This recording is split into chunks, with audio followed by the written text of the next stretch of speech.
Why is it so hard to repent? I mean, it can feel nearly impossible sometimes. Repentance is one of the hardest things to do, and it's not for all the reasons that we often think. Let me encourage you right off the bat.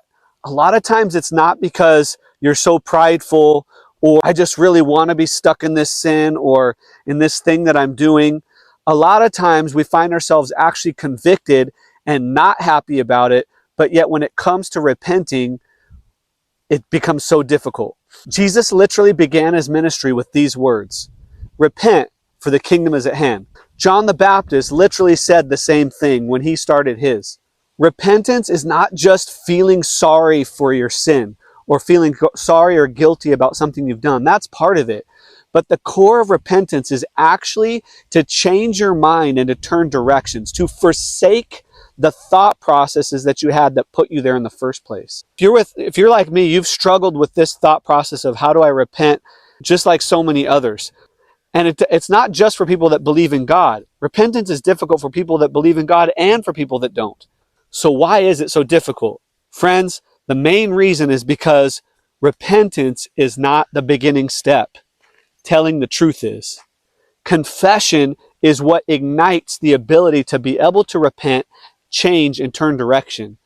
The reason why Jesus was so effective in saying, repent for the kingdom of his hand, is because he said also, I am the way, the truth, and the life. So Jesus, being the word of truth made flesh, was able to say, change your mind. And what he was saying in those moments was this. He was saying, change your mind about what the kingdom of God's going to look like. Change your mind about what you think is going to happen to bring you a savior. You see, the hidden key to repentance is that we must tell the truth. When people repented and followed Jesus, it was because they were abiding in the truth of his word first and following him. And then the truth was setting them free. Hey, before I continue, I want to pause for just a quick moment because what I'm talking about right now is exactly why I partnered with Remnant Tees. Remnant Tees isn't just a clothing apparel store. It's for true believers who have made the decision to stand on truth, even when it's uncomfortable. To follow Jesus, not church culture, not personalities, not platforms, but Christ alone. In seasons where faith is tested, what you wear can be a reminder of what you stand for. Remnant Tees creates Christ-centered apparel that points back to Scripture, conviction, and a faith that doesn't bend with the crowd. If you want to represent a faith that's rooted in Jesus, not shaken by people or the world or circumstance, check out Remnant Tees. I've linked them below, and I'm grateful to partner with brands that actually reflect what this channel is about. And that's pointing to his legacy and living out of our inheritance. All right, let's get back to doing that.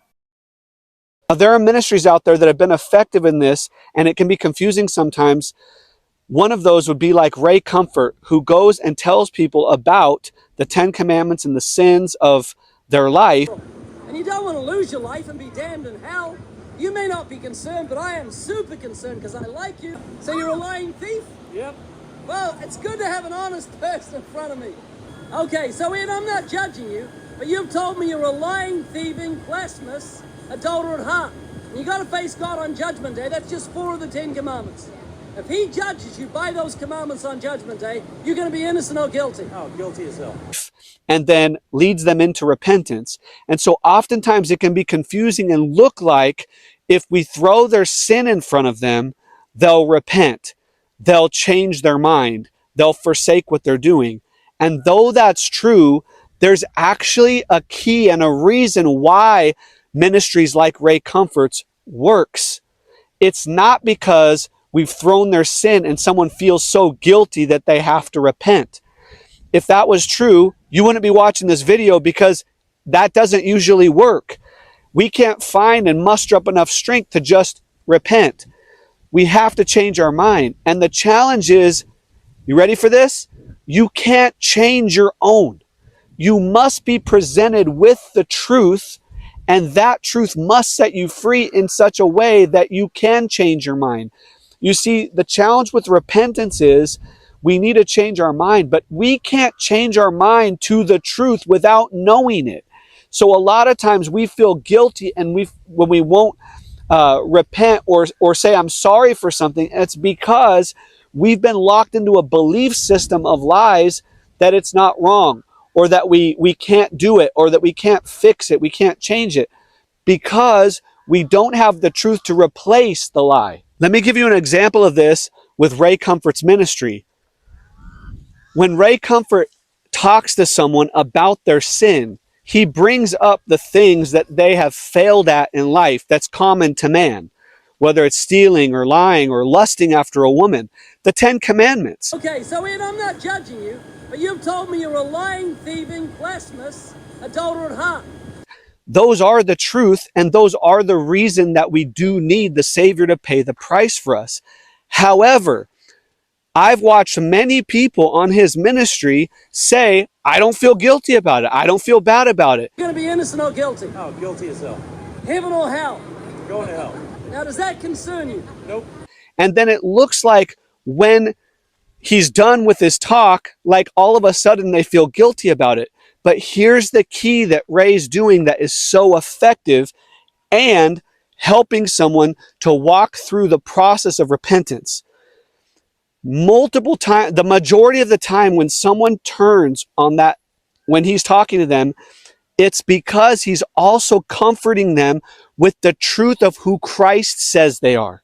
He's saying to them, this is why Christ has done this for you, because he's merciful, because he's kind. He's speaking the truth to their soul. And then they're able to receive that truth. And when that truth is received, then they can forsake and change their mind. The challenge with repentance, the lie that most of us believe when we're not able to repent, is that we can't repent for some reason out of our own guilt, out of our own stubbornness, or we just can't do it. We're not strong enough. And the truth is that we just don't know the truth. We must know what Christ says about us first. And the only way for that to happen is if we tell him the truth. We need to confess to him, what I've done is wrong. I've done these things. It makes me feel this way. I feel better when I act this way. I like to do this because it makes me feel validated or justified. When we step into the truth like that, no matter how bad it is, then Jesus, the way, the truth, and the life, is able to step in and say, but this is what's true about you. And then we have something to change our mind about. We're actually changing our thought process to who he says we are by the love he showed us. And then repentance is possible. So if you've been struggling with repentance and getting free of the thoughts of, I'm so sorry and guilty about what I'm doing, but I just can't change, and you want to grow in your faith in that, you want to be able to be free, man, check the link in the bio, check the description below, and join our community who are doing just that. Let us know how we can serve you. Walk in faith, go in courage.